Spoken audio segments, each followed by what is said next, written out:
Амансыздарбы ардактуу калай калк. Токтогон жеримден Манас баянын улай берейин. А сиздер болсо жакшылап, көңүл бөлүп, кунт коюп окуп коюңуздар. Анткени бүгүн абдан дагы бир маанилүү жерин айтып бермекчимин. Анан көңүлүңүздөргө туура келсе, бул эфирди бөлүшүп да коюуну унутпаңыздар. Ушинтип сурана кетейин. Эмесе баштадык. Бул бөлүмдүн башы андак, ансар, агылан деген 3 сөз менен башталат экен. Бул эмне сөздөр экенин мен жакшы аңдаган жокмун. Бирок ошентсе дагы айтып кое берейин. Кимдир бирөөлөр муну чечмелей билет. Андан кийин мынтип айтылат. Кыргыз Манас Баатырдын 3-чү казаты дейт. Башы кумул 6 шаардан Ымалай тоолоруна чейин, Гималай тоолоруна айтып жатат. Жануб тарабы Жазира чөлүнө, жанада Алтай тоолорунан баштап Ташкентке чейин, ага кошо Наменген шаарын алып, кайта Алтай тоолоруна барганга чейин, буга чейин жазылып өттү дейт. Манас Баатырдын Анжияндагы Алооке ханды алганы деп туруп анан сөздү баштап жатат. Мен бүгүн сиздерге көбүнчө ушул Манас китебинен ушул жердеги айтылган ар бир сөздүн бир да тамгасын коротпой окуп берейин деп чечтим. Анткени өтө маанилүү маалыматтар бар экен туугандар. Ошондуктан окуп анан бир аз комментарий кылып жүрүп олтурмакчымын. Эмесе кулак салыңыздар. Баркөл, Туркөл көлү бар. Баатыр Манас Султандын аңгемеси көбү бар. Анжиянда Алооке ага салган түйшүгүн аяк жагын көрүп ал. Аяк жагы кыргыздын дейт. 3 аралга жаялып, башы жагы кыргыздын Энесай тоосун таянып. Мына аяк жагы 3 арал деген жерде экен кыргыздын, ал эми башы жагы Энесай тоосун таянып турат дейт. Уксан сонун ушу бар. Ошо күндө колунда Уркун дайра суусу бар. Мына Уркун дайра суусу дагы кыргыздын карамагында дейт да. Уккан жердин баары бар. Улук Манас Баатырдын Манас аттуу шаары бар дейт. Эми мына ошол кезде Манас деген шаар болгон экен. Кыябына келгенде Кытайга кыйла каары бар. Үрбү деген тууганы Үрүмчүдө турганы. Үрбүчү болуп атагы, шаары турат будагы дейт. Үрүмчү шаары мурдагы эски аты Үрбүчү экен. Манастын Үрбү деген чоросунун атына коюлган деген сөздү айтып жатат Манаста. Эми мунун баарысын албетте тарыхчылар такташат. Биз болсо Манаста кандай айтылса, ошондой сиздерге жеткирүүгө аракетти кыла берели. Аркасында ажыбай, анык кыргыз баласы. Аныктап оку кажыбай. Бул шаардын артында Ажыбай деген дагы жер бар дейт. Баары Кытай колунда дейт азыр. Кутмандуу кала баары бар. Санжы менен Токолу. Ошо кезде кыргыздын шол жерде оор топону дейт. Ошол Үрүмчүнүн жакы белинде Санжы, Кутуби деген дагы шаарлар, жерлер бар дейт. Оор болду топону деген бийлиги ошол жерде болуп турду. Ошол жерде эли көп болуп турду. Ошол жерде баягы кыргыз бийлеп турду деген сөздү айтып жатат. Калкаман деген бири бар. Кара кыргыз баласы. Каг ушундан билип ал. Күмөтөй деген шаар бар. Калкаман деген дагы Манастын бир чоросунун ошол жерде Күмөтөй деген шаар болгон дейт. Эми бул шаарлар кайсы жерде болгонун биз айта берели.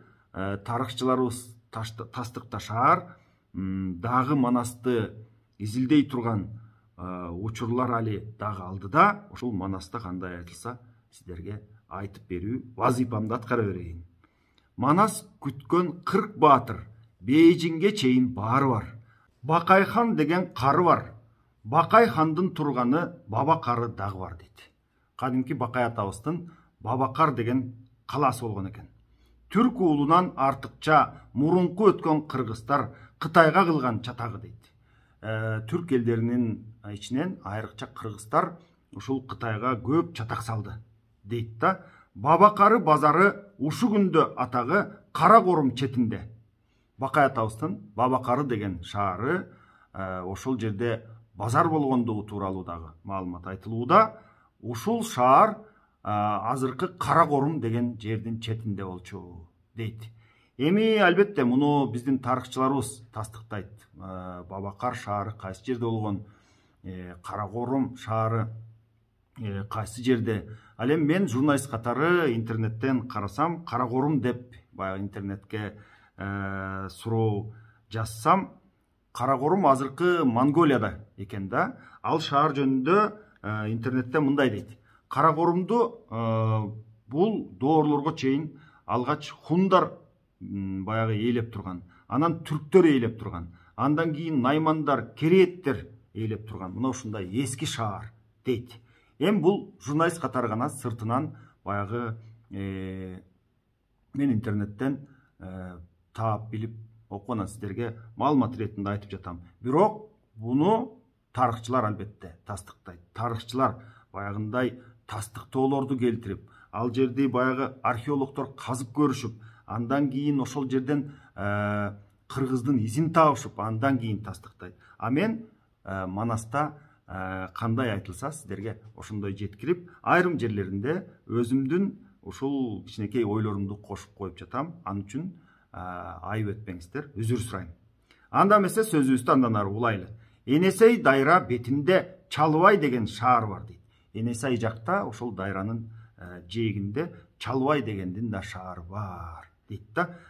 Чалыбай кадимки эле Манас атабыздын чоролорунун бири. Айта берсе 40 чоро калаасынын бар. Эми 40 чоронун бүт баарынын бирден калаасы болгондугу тууралуу маалымат айтып жатат. Аксы менен Турпандын арасында байы бар, аталарың жер деген Алтай жакта жайы бар. Ат ойнок менен көкбөрү, Арыстан Манас жөкөрү дейт. Эми Алтай жакта дагы ошол Арыстан Манастын чоролорунун атына коюлган ушундай жерлер бар. Адабият жогунан аталарын жоготкон кара кыргыз баласы. Ушул жазуу адабияттын жоктугунан мына ушундай нерселерди кыргыздын балдары унутта калтырды деп айтып кеткен да. Кара шаар кумулда калган кыйла калаасы, көкбөрү уулу көк коён, мурун өтүп кетиптир кыргыздын чыккан көп оён, аталарың кылганын акылмандар эми ойлон дейт. Кара шаар, кумул, мына ушул аймактарда кыйла кыргыз балдарынын шаарлары бар эле. Кийин биз унутта калтырдык. Азыр эми акылман кыргыз балдары муну оюңарга ала жүргүлө деген сөздү айтууда.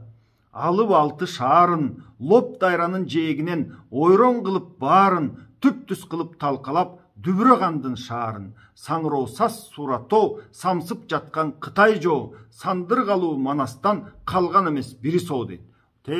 Лоп дайрасынан баштап Саңыроуса, Суратоо, мына ошолордун баарысын талкалап, Манас өзүнүн хандыгына бул жерлердин баарысын кошуп, элин өзүнө баш ийдиргени жөнүндө бизге маалымат айтып жатат. Басып алып Маңгытты, талкалап алып Даңгытты, каратып кара куруну, кара кыргыз баласы ката ойлобо мунуму дейт. Мына ушул сөздөрдүн баарысын ката деп ойлобогула кыргыздар деп бизге кайрылып жатат. Котон деген калаңыз, көбү кыргыз аз калмак, которуп ишин караңыз дейт. Тетигил жакта Котон деген кала бар эле. Ошонун ичинде элдин көбү кыргыз дейт. Кийин алар кыргыз атын унутуп коюшту деген сөздү айткан. Күчөр шаар эстеттик 92 000 котон толуп жатыр эсепсиз. Мына ошол Күчөң деген шаарда, Котондо толуп жаткан кыргыздын балдары бар деп айтууда. Зарапшан дайра суусу бар, санатыңда ушу бар, жээги толгон калаасы, күн батыш жагында кар жаабас тонун карасы, анда дагы көп калган адабият тарых жок акен кыргыз баласы дейт. Дети Зарапшан дайра суусунун жээги дагы толо кыргыздын калаасы эле дейт. Адабият тарых жок жазылбай, эстелбей, анда дагы көп кыргыздын балдары калып кетти. Жерин айтам атаңдын, жээкке салган шаар үчүн Жаркент болуп аталган дейт. Жээкке салынган үчүн Жаркент шаары деп аталды эле. Бул дагы аталарыңардын жери болот деп жатат. Көбү калмак Асмангул, жетип Манас чаң салган, көчүрүп көөнө Турпанды, көк жалың Манас турганда, алып келип баарысын Алтайга дүкөн курганда. Тетигил көөнө деген эми эски деген сөз. Көөнө Турпандан көп элди айдап келип, мына ошол Алтайга дүкөн курган дейт. Алтайга шаар кургандыгы жөнүндө маалымат. Башы Соуса көлүнөн басы өтүп бел алып, баранда жүрбөс чөлүнөн дейт. Башы соуса деген көлдөн, анан баранда жүрбөс чөл деген бул баягы как эткен карга, кук эткен кузгун учпаган ушундай ысык чөлүнөн басып өтүп, анан күчөңдөгү ороңго чоң бейжиңге көчүрүп, күм жам кылып аларды, бороон канын боздотуп, бос биябан чөлдөрүн шаар кылып окшотуп деп жатат. Мына ошол жерлердин баарысын какыраган талааны Манас бос биябан чөлдөрүн деп жатат да, баягындай жөн жаткан какыраган суусу жок талааларын шаар кылып окшотту дейт. Кыргынды кыйла салыптыр, Кытайдын журту корккондон 9 айлык жолуна сепил кылып алыптыр дейт. Мына ошондой Манастын баягы Кыргыздын мына ушундай каарынан корккондон Кытай анан 9 айлык жолуна сепил кылып салыптыр деп Кытайдын сепили жөнүндө кабарды Манаста бизге айтып калтырып кеткен. Түп атасы түрүктүр, 6 шаар Кытайын түп Бейжиңге сүрүптүр. Эсенган нечен асылып, эгем таала сактаган, эр Манас эсен жүрүптүр. Баштан аяк Кыргыздын Манастан калган мүлүктүр. Тетигил 6 шаар Кытайды түп Бейжиңге чейин сүрүп таштап, анан Кытайдын ханы Эсенхан канча жолу асылса дагы ошол Манасты Кудай сактап аман эсен жүрдү. Анан эми баштан аяк Кыргыздын ошол баарысы Манастан калган эл, Манастан калган мүлк булардын баарысы. Ушул жердин баары Манастан калган жер деп бизге маалымат берүүдө. Бабаң Манас барында барча капыр бүлүптүр. 6 шаар алган соң түп атамдын жери деп Түркүстан көздөй жүрүптүр. Мына ошол Кытайдын жерин чапкандан кийин анан Түркүстанды көздөй ата бабам жерин бошотом деп Манас колун ушул жака баштап чыкты дейт. Терс Майонун жеринен Текес канын алыптыр, Тейиш ханын хан кылып, теминишкен душмандын баарын жанчып нан кылып, Каркырадан мал алып, Калбагына чаң салып, Керкөлдөн алып Оргону, Нугу турат бүгүндө Оргонун салган коргону дейт. Андан бери Терс Майоо деген жерде Текес ханды чаап, азыр эми Текес деп аталса керек ал жер, андан кийин Керкөлгө келди дейт, Ысык көлгө. Ал жерде Орго деген ханды чапты дейт. Оргонун салган коргонунун алиге чейин Нугу турат деп ушул баягы Ысык көлдө барып изилдеп көргүлө дегенди бизге айтып жаткандай да. Калдай чулу кулусун, каттам кылып мунусун, Илевин менен каш келди, издеп алып баш келди. Нарындын аты Суңшоону, абыдан алып ошону, Лаңгү таба бойгутту, абыдан көзүн каратып, улук кылып нойгутту, Акбалтанын чубагы аким болуп сурады дейт. Мына ушул Текес, андан кийин Керкөл, Ысык көл, андан кийин баягы Суңшоо нарын, андан кийин Бойгут, Жумгал. Мына ушул жерлердин баарысын тетигил Акбалтанын чубагы ушул жерлерге аким болуп ошол сурады дейт бул элди. Атаңардан калган сөз, аңдап көргүм буларды. Даңгүлдөн алып кеминди, шашпай окуп кыргыздар, даамын таткын кебимди. Даңгүл деген Кытайдын дагы бир баатырынан кеминди бошотуп алды. Бузуп буласагынды, акун бешим чоң баша, мунун деми басылды. Манас бабаң барында баары капыр журтунун дүмүрү калбай казылды дейт. Акун бешим ушул чүйдө турчу экен, анын Буласагын деген калаасын бузуп дейт Манас. Анан Акун бешимдин демин басып, бүт Кытайдын баарын сүрдү деп жатат да. Канап каар бултаны, кара балта атанып, карап турат будагы дейт. Эми кара балтада өткөндө да айтып кеткем, азыр дагы айтылайын. Кара балтада Кытайдын сыйынган кара чоюндан салынган абдан чоң буту турган дейт. Мына ошол буту турган үчүн каар булта деп атачу эле дейт да. Бул жерди да чаап, бошотуп, Кытайларды сүрүп, анан бул жерди кара балта деп атады Манас дейт. Мүдүң наала жаңжуңду бүлүндүрүп ушуну, мерки шаа дегенди, учуруп сыймык кушуну, сыртынан алды тулусту, талас болуп атанып, дагы турат мунусу дейт. Ушул мүдүн ала деген жаңжуңду жок кылды. Андан кийин мерки деген шаасын жок кылды. Андан кийин тулусту өлтүрүп, анын жер деген жерин талас деп атады. Мына азыр дагы турат бул дейт. Кетелик шаарын алганы, Олуя ата атанып, ушу күнчө калганы. Кетелик деген да шаарды чаап, анын жер деген баягы калаасынын атын Олуя ата деп атады Манас. Ушу күнчө калганы дейт да. Ушу күнчө Олуя ата деп аталып турат. Түлкү башы сайрамды, түпкү аттарын которуп түзгөн нечен жайларды, казы курттун учунан казат кылып ушундан Моңгол Кытай калмагын маалым кылдык китепке баарын басып алганын, камап баарын салганын, кара моор көлүнөн, капырынан түк койбой каргучпаган чөлүнөн, ополго чейин ойгонун, ойдо кара кумунан китебине жазылды ойрон кылып койгонун дейт. Кара моор деген көлдөн баштап опол тоолорго чейин ушул Манас өзүнүн кандыгын сүрдү, ошол жерге чейин баягы Кытайдан жерди бошотту дейт.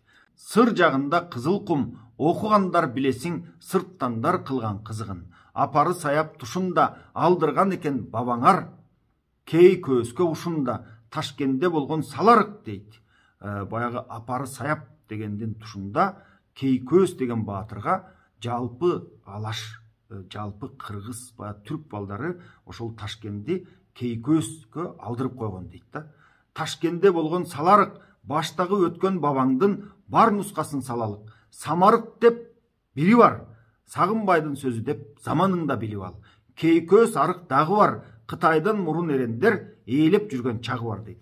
Бул баягы апары саяп тушунда кей көз келип чаап Ташкенди дейт. Ал жерде саларык деген жер бар эле. Кийинкилер самарык деп да аташчу эле. Андан кийин кей көз арык болуп да аталды дейт. Ошол Кытайдан мурун Ташкенди эрендер чапкан.